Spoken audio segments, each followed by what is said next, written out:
Então, nessa ação penal 505, 49, 32, 38, depoimento do Dr. José Eduardo Martins Cardoso. Dr. Cardoso, o doutor foi arrolado como testemunha nesse processo. O doutor é advogado, conhece as regras. Na condição de testemunha, o doutor tem um compromisso com a justiça em dizer a verdade e responder as perguntas que lhe forem feitas, certo? Perfeito.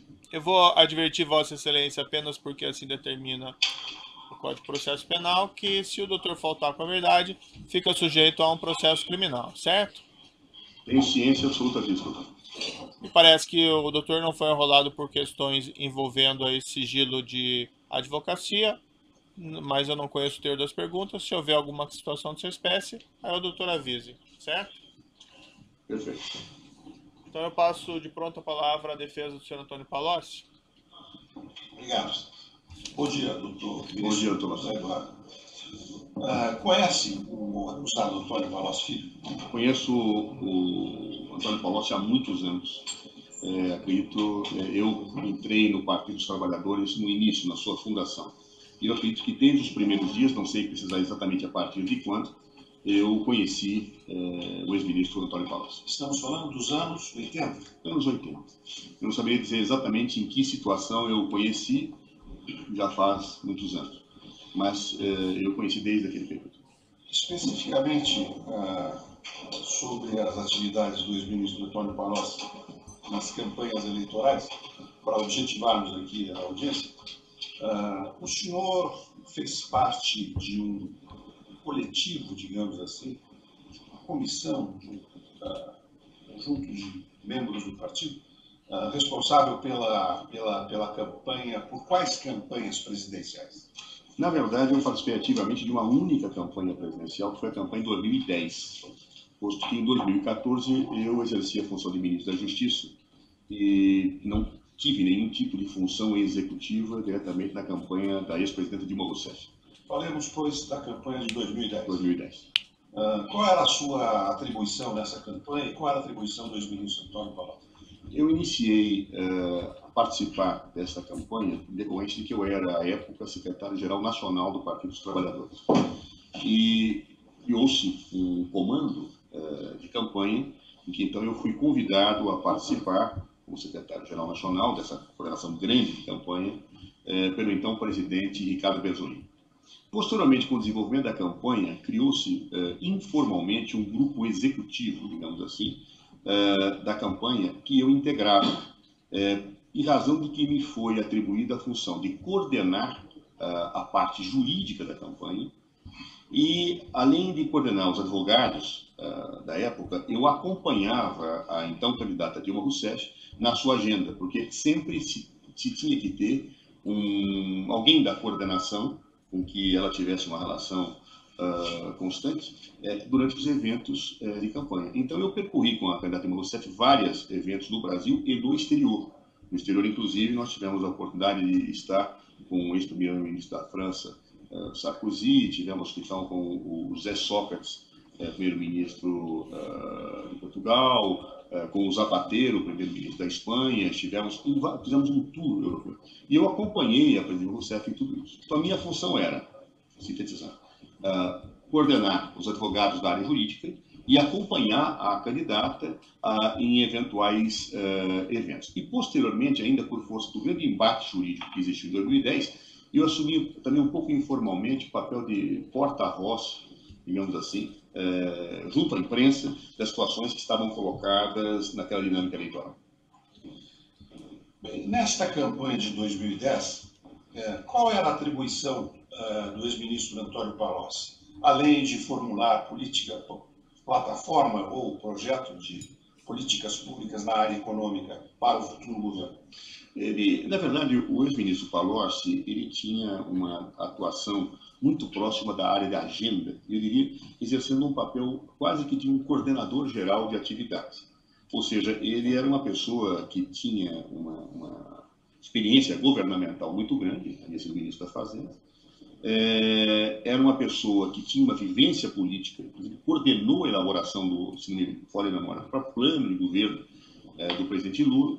Então, uma pessoa que tinha uma inserção política e uma experiência que, obviamente, o capacitavam a assumir tarefas importantes nessa área, digamos, até de uma coordenação geral de campanha. Mas, assim, mais detalhadamente, ele acompanhava os eventos, a agenda da presidenta, e não raro, inclusive, eu mesmo na área jurídica, me reportava a ele para discutir a conveniência de tomar uma ou outra medida de âmbito judicial.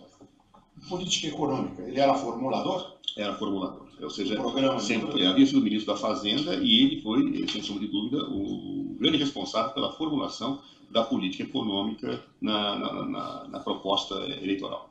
E esta formulação, ministro José Eduardo Cardoso, essa formulação pressupõe uma interlocução com os setores produtivos da sociedade, com a cadeia produtiva, ou esse trabalho pode ser feito numa redoma, burocraticamente, entre quatro paredes de um gabinete? Não, naturalmente, ele pressupõe uma interlocução, um diálogo permanente. Quando você faz uma proposta eleitoral, além da dimensão assim, teórica que você tem em relação às propostas, você tem que medir o pulso dos diversos setores econômicos que estão envolvidos. E, seguramente, o ministro Palocci tinha condições de fazer isso pelas funções que havia exercido ao longo do governo do presidente Lula, né? Além de ser uma pessoa muito respeitada no meio empresarial. Ele, certa feita, inclusive, como deputado, eu tive a oportunidade de participar de um evento em Nova York. Eu estava lá, numa outra atividade em conjunto com deputados, e fomos convidados a participar de um evento no Waldorf Astoria, em que o ex-ministro Palocci foi homenageado como o homem do ano, se não me falha a memória, naquele período, pelos sucessos que ele havia tido no desenvolvimento da economia brasileira. Então, sempre foi uma pessoa muito respeitada no meio empresarial, e isso lhe dava a possibilidade de uma formulação teórica e também de manter relações permanentes com os setores empresariais para medir, inclusive, o pulso daquelas propostas econômicas que seriam levadas ao debate eleitoral. E desses diálogos que resultavam, digamos assim, os caminhos, as perspectivas da formulação do programa econômico? Sem dúvida. E quem era o tesoureiro da campanha? Era o ministro Palocci? Não, era o José de Filipe, que era investido das funções de tesouraria. As funções de tesouraria pressupõem a interface com os potenciais doadores de recursos para a campanha? O senhor pergunta do tesoureiro? Do tesoureiro. Sem dúvida. Aliás, é o tesoureiro quem ele tem, vamos dizer assim, de experiência de campanhas eleitorais, seja a presidencial, seja outras que eu participei ao longo da minha vida, não foram presidenciais, mas participei das minhas próprias campanhas e outras. O tesoureiro ele tem uma atuação ativa, ou seja, ele vai atrás de recursos, ele busca recursos, como também ele tem uma postura, digamos, reativa, ou seja, as pessoas que querem doar ou procuram, e ele operacionaliza essas doações. Ministro Eduardo, eu não sei se Vossa Excelência poderia nos elucidar esse aspecto, que eu acho crucial para o desvio desta causa. O problema é esta questão das doações, das campanhas eleitorais. Quer dizer, isto é uma coisa que começou a partir de que ano? Vem desde onde? Vossa Excelência teria? Eu tenho a oportunidade de falar sobre isso, eu já escrevi sobre isso. Eu fui vereador de São Paulo, em larga medida, minha trajetória de vida pública se deveu a uma questão de vinculação ao embate contra a corrupção. Eu tenho, inclusive, um livrinho chamado A Máfia das Propinas, que eu fiz à época, em que presidi uma CPI em São Paulo como vereador, em que eu faço algumas reflexões sobre essa questão da corrupção. Eu não tenho a menor dúvida de que o sistema brasileiro político ele é anacrônico, atrasado, ultrapassado e gera grandes confusões. Por que isso?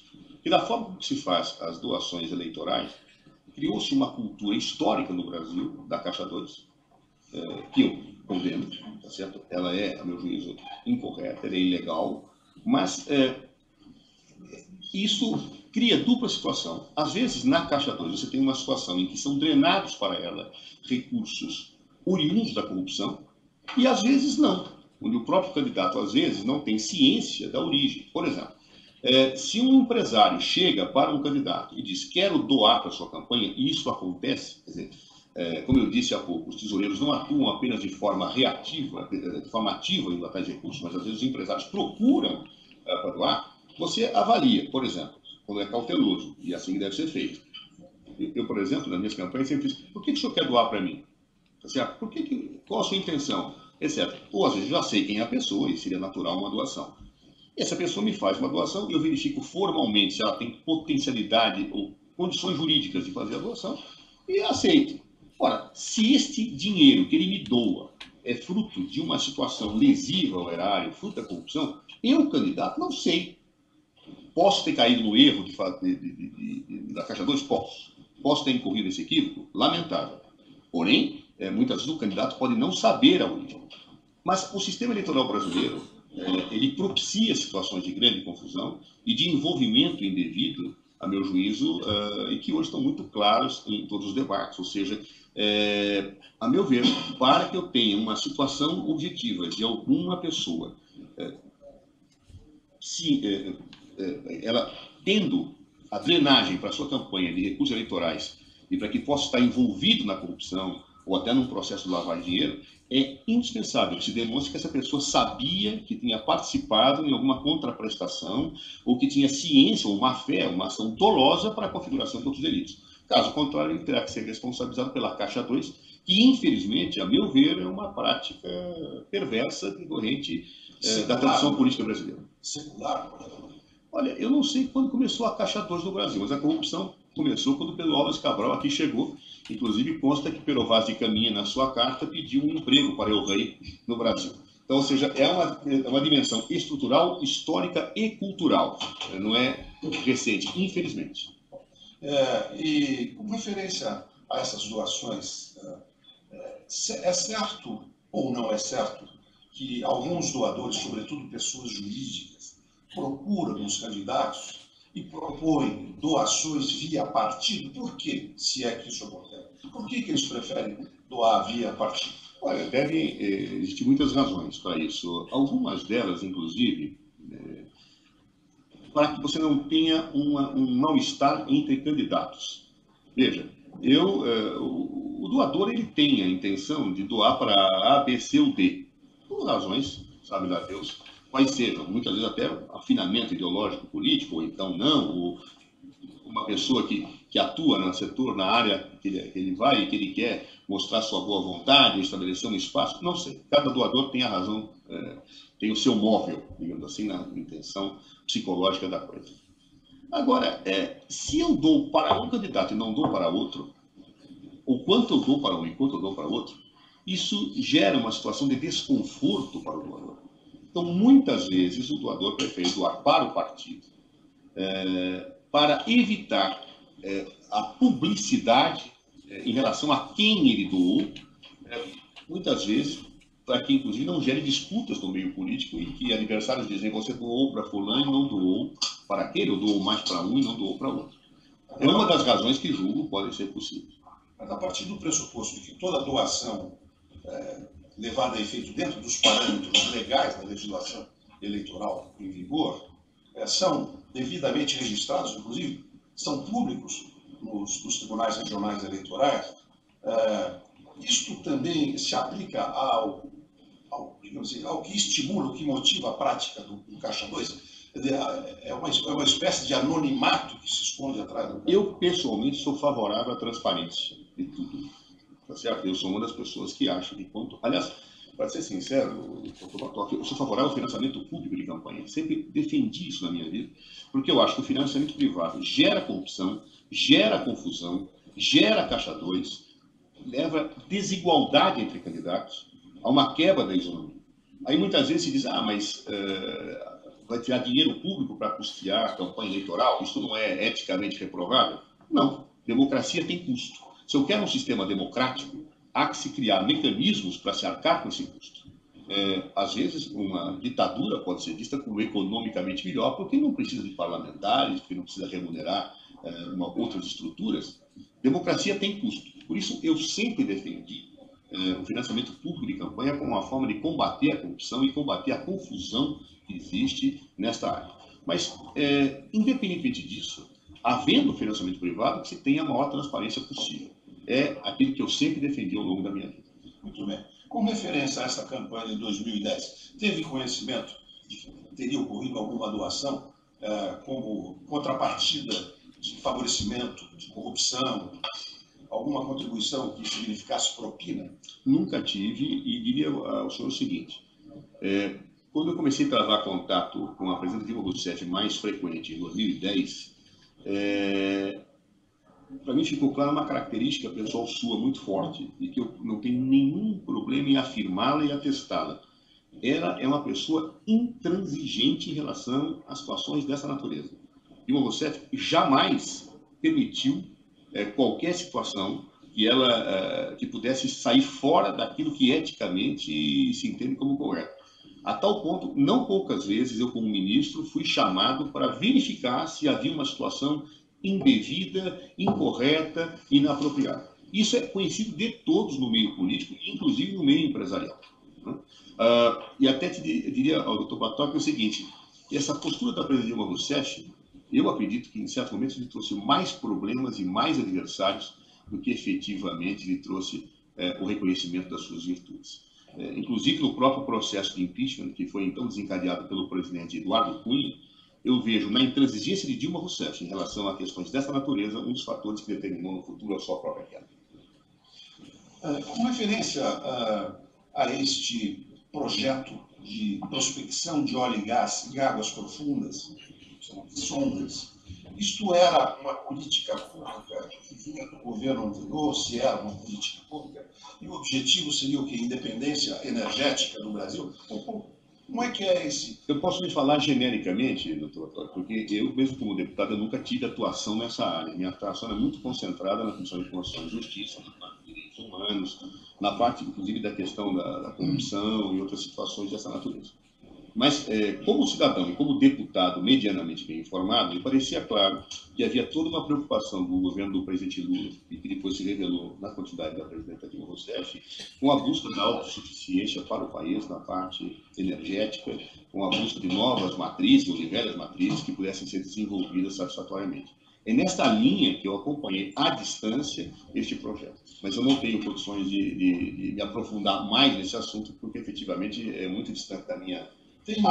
Tem notícias por conhecimento direto, ou por ouvir dizer à época, se teria havido qualquer contrapartida econômica em relação aos conglomerados, consórcios e empresas que se dispuseram a participar desta licitação da prospecção em águas profundas? Nunca tinha ouvido falar disso. Posteriormente, passo a ouvir quando se desenvolve a Operação Lava Jato, a que eu, como ministro da Justiça, tenho por dever de ofício acompanhar dentro daquilo que, claro, a lei assim o estabelece. Ministro José Eduardo Cardoso,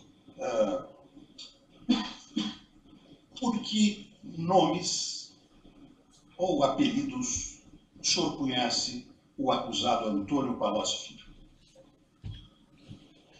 Não me recordo nenhum apelido, eu sempre chamei de Palocci. Palocci. Tem conhecimento de que ele tivesse? Aliás, ele tem um irmão que trabalhava na administração, e a gente chamava o Antônio Palocci de Palocci, o irmão de Palocinho. Esse era o único? Não, eu não, seguramente, eu também não privava. Ouviu alguém chamado por um apelido de italiano? Não, nunca ouvi. Vi agora na imprensa, né, referência a isso, mas na época. Com referência, digamos assim, à publicidade, ou à campanha publicitária de 2010, a campanha da presidente, da acusação vertida nestes autos, que houve um pagamento ao senhor João Santana, Mônica Santana, que seriam os responsáveis pela publicidade da campanha, e que este pagamento teria sido feito por publicidade. Eu não vou... Isso em 2010 ou 2014? Não estou seguro. Bom, 2010. Mas o senhor tem conhecimento disso de qualquer... Não, nunca tive. Inclusive, me chamou muita atenção isso, porque eu vi isso associado a 2014. Eu não participei da coordenação, como disse, da campanha de 2014, e nem tinha condições de participar ativamente das atividades operacionais de 2014, diferente do que foi em 2010, pelas funções que exercia de justiça. E, para mim, uma coisa ficou muito evidenciada, era a posição rígida de Dilma Rousseff em 2014, que se tomasse muita cautela com qualquer situação que eventualmente pudesse ter uma outra leitura. Ou seja, ela chegava inclusive a dizer, olha, na dúvida não se aceita a doação. Tudo tem que estar estritamente regular. Por quê? Nós estávamos no bojo de um processo político complicado, com a Operação Lava Jato em curso, muitas acusações postas em relação a pessoas vinculadas ao Partido dos Trabalhadores. E ela era muito clara em relação a isso. E, posteriormente, inclusive, me surpreendeu o valor da doação feita, o valor do pagamento feito a João Santana, que, se não me falha a memória, foi da ordem de quase 70 milhões de reais, de acordo com a documentação do Tribunal Superior Eleitoral, foi entregue ao Tribunal Superior Eleitoral. O que me chama a atenção é, se foram gastos 70 milhões de reais numa doação regular, legal, teria tido uma caixa 2 de uma pequena diferença. Quer dizer, por que não se formalizou tudo? Porque essa era a ordem muito clara dada pela candidata Dilma Rousseff. Eu, sinceramente, vendo na imprensa isso, a posteriori, me surpreendi. Mas nunca soube, na época, qualquer situação de pagamentos não contabilizados feitos ao Sr. João Santana. Uma última pergunta, a Vossa Excelência, eminente ministro. Eu sei que, se isso se inserir dentro da esfera que abrange o sigilo que deva guardar em decorrência do exercício do cargo de ministro de Estado, da função de ministro de Estado dos Negócios da Justiça, eu vou compreender perfeitamente. Consta que delatores premiados, que inclusive depuseram nestes autos, teriam celebrado um acordo nos Estados Unidos da América do Norte, na justiça criminal, não me refiro a class actions, e viúvas, fundos de investimento, não. Uma ação criminal nos Estados Unidos, e inclusive teriam se deslocado até os Estados Unidos da América para fornecer elementos relativos à apuração dessas supostas ilicitudes que teriam ocorrido no âmbito da Petrobras.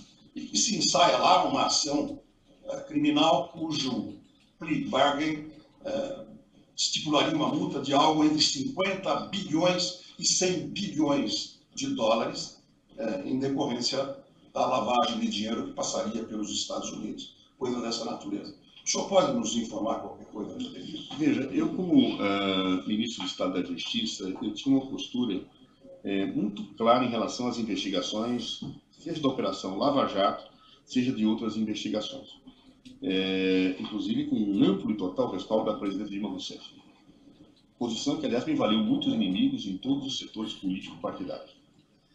Eu tinha uma posição clara, o seguinte: o ministro da Justiça não deve interferir na autonomia da investigação. Ele não pode dizer que A deve ser investigado ou que B não deva ser investigado. O ministro da Justiça tem que garantir a investigação, garantindo inclusive o sigilo a partir de si próprio. Ou seja, não cabe a ele saber situações que efetivamente se colocam no plano da investigação. Se porventura se configuram indícios de abuso de poder por parte das autoridades que estão subordinadas administrativamente ao ministro da Justiça, cabe a ele, sim, tomar as medidas apuratórias, investigativas e punitivas, se for o caso, daqueles que transgrediram. Eu assim o fiz muitas vezes, quando me chegavam notícias de que autoridades policiais, claro, a mim não competia nenhuma jurisdição disciplinar sobre membros do Ministério Público ou da magistratura. Sempre que chegavam para mim situações de irregularidade, de abuso de direito em relação a práticas investigativas realizadas pela Polícia Federal, eu abria sindicâncias, cobrava da corregedoria, né? E ao final, evidentemente, uma vez, até às vezes abria inquéritos policiais, e ao final tomava medida de direito. Fora isso, eu não me imiscuía, não tentava saber, não me aprofundava, porque acho que isso não é um papel do ministro da Justiça. E, repito, isso me valeu grandes dores de cabeça, porque alguns segmentos que davam sustentação ao governo diziam que eu não controlava a Polícia Federal, enquanto que outros segmentos que eram da oposição, quando eram investigados, diziam que eu instrumentalizava a Polícia Federal. Inclusive uma crítica que era esquizofrênica. Ou eu não controlava, ou eu controlava e instrumentalizava. Na verdade, não era nem uma coisa nem outra. Era a autonomia investigativa que nós assegurávamos. Logo, neste caso específico, as informações imprensa de que situações dessa natureza tivessem ocorrido. Com o ministro da Justiça, eu não fui informado, não procurei me informar e, sinceramente, não posso lhe dizer absolutamente nada a respeito por absoluto desconhecimento no exercício da minha função. Eu agradeço, Vossa Excelência, e não tenho mais perguntas. Obrigado. Outros defensores têm indagações? Sem perguntas. Sem perguntas. Ministério Público tem Sem indagação? perguntas. O assento de acusação tem indagação? Um esclarecimento do juízo apenas aqui, doutor Cardoso. Teve um caso já julgado nessa chamada Operação Lava Jato, em que foi provado que, inclusive por confissão dos envolvidos, que o grupo Keppel-FELS teria pago propina em contrato da Petrobras, remunerando o senhor João Santana e a senhora Mônica Santana por serviços eleitorais prestados na campanha de 2010. O doutor não teve conhecimento desses fatos na época? Nunca. A meu ver, inclusive, nem sabia até hoje que havia alguma situação dessa natureza em 2010. Eu tinha visto pela imprensa as situações relativas a 2014. E essas, inclusive, me espantaram pelo valor, como eu disse há pouco, Excelência, daquilo que foi pago a João Santana na ordem de 70 milhões. Em 2010, eu nunca tinha ouvido essa questão, nem ouvido esse comentário. Então, o doutor, enfim, o doutor não tinha uma participação ou um controle sobre essas contribuições eleitorais, mesmo na campanha de 2010, não era sua área de atuação? Não, a minha área era exclusivamente de coordenação jurídica e de acompanhamento da candidata, né? Nós coordenávamos o jurídico com muitos advogados, mas especificamente na área de arrecadação eu não tinha nenhuma ação direta. Certo, só esclarecimento do juízo. Então declaro encerrado o depoimento do Dr. José Eduardo Martins Cardoso.